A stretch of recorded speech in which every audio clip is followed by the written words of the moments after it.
ایران کے supreme leader آیت اللہ علی خامنائی کے قتل کے بعد خطے کی کشیدگی میں خطرناک حد تک اضافہ ہو چکا ہے،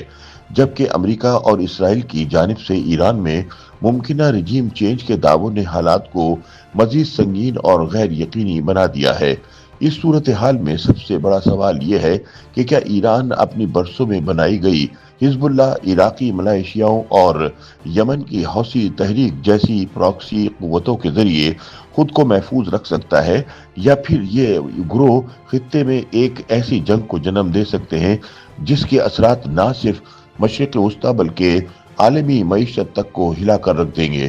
ماہرین کے مطابق ایران کی یہی مزاحمت حکمت عملی اب خطے میں طاقت کے توازن اور مستقبل کی جنگ و امن کا رخ متعین کرنے میں اہم کردار ادا کر سکتی ہے۔ عرب نیوز میں شائع ہونے والی ایک تجزیاتی رپورٹ کے مطابق مشرق وسطی میں جاری حالیہ بحران کے دوران ایران نے براہ راست بڑی جنگ میں کودنے کی بجائے اپنی علاقائی پراکسی قوتوں کو متحرک کیا ہے۔ ماہرین اسے ایران کی طویل عرصے سے بنائی گئی حکمت عملی کا حصہ قرار دیتے ہیں، جس میں وہ براہ راست تصادم سے بچتے ہوئے اپنے اتحادی گروہوں کے ذریعے دباؤ بڑھانے کا خواہاں ہے۔ تجزیہ کاروں کے مطابق امریکہ اور اسرائیل کے حملوں کے بعد ایران کی جانب سے سامنے آنے والا رد عمل اچانک نہیں تھا، بلکہ اس کی پہلے سے منصوبہ بندی کی گئی تھی۔ ان کے بقول ایران طویل عرصے سے ایسے کسی ممکنہ منظرنامے کے لیے تیاری کر رہا تھا، اور اب مختلف گروہ اسی بڑے اسٹریٹجک منصوبے کے تحت اپنا کردار ادا کر رہے ہیں،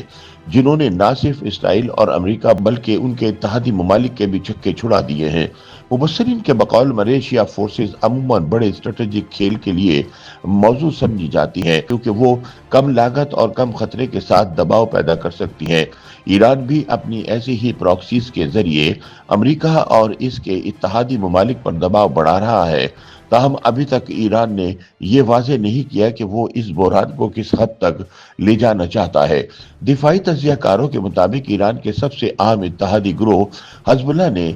2 مارچ کو اسرائیل کے شمالی علاقوں پر میزائل اور ڈرون حملے کیے، جنہیں 2024 کی جنگ بندی کے بعد سب سے بڑی کارروائی قرار دیا جا رہا ہے۔ اس کے جواب میں اسرائیل نے چند ہی گھنٹوں میں لبنان کے دارالحکومت بیروت میں حزب اللہ کے مبینہ مراکز کو نشانہ بنایا۔ لبنان کی حکومت کو توقع تھی کہ حزب اللہ اس مرحلے پر تحمل کا مظاہرہ کرے گی، تاہم حملوں کے بعد حکومت نے حزب اللہ کی عسکری سرگرمیوں پر پابندی لگانے اور اس کے بعض ارکان کی گرفتاری جیسے اقدامات بھی کیے۔ تجزیہ کاروں کے مطابق حزب اللہ کے حملوں نے دراصل اسرائیل کو ایک نیا محاذ کھولنے کا موقع فراہم کیا۔ ان کے بقول اسرائیل پہلے ہی لبنان میں حزب اللہ کو غیر مسلح کرنے کے عمل کی سست رفتاری سے مایوس تھا، اور اسے صرف ایک بہانے کی ضرورت تھی۔ موقع میسر آتے ہی اسرائیل نے ایران کے ساتھ لبنان میں بھی بمباری شروع کر دی۔ ماہرین کے مطابق لبنان کے علاوہ عراق میں بھی ایران کی حمایت یافتہ تنظیمیں اسرائیل اور امریکہ کے خلاف متحرک دکھائی دے رہی ہیں۔ اسلامک ریزسٹنٹ ان عراق نامی گروہ نے دعویٰ کیا ہے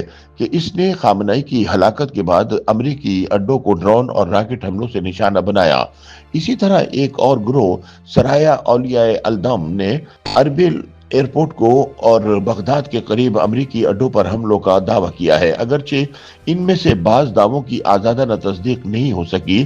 1 سے 3 مارچ کے درمیان ان گروہوں کی جانب سے روزانہ